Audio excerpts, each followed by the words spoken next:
will fail at some point in your life. Accept it. You will lose. You will embarrass yourself. You will suck at something.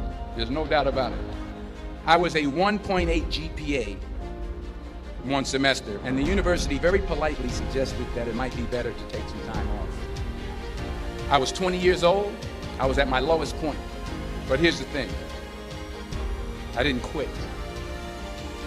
I didn't fall back. But I continued to fail, and fail, and fail. But it didn't matter, because you know what? There's an old saying. You hang around the barbershop long enough, sooner or later you're going to get a haircut. So you will catch a break, and I did catch a break. Last year, I did a play called Fences on Broadway. It was at the same theater that I failed that first audition 30 years prior. Thomas Edison conducted 1,000 failed experiments. Did you know that? I didn't know that. Because the 1,001st was the light bulb. Fall forward. Sometimes it's the best way to figure out where you're going. Never be discouraged. Never hold back. Give everything you've got.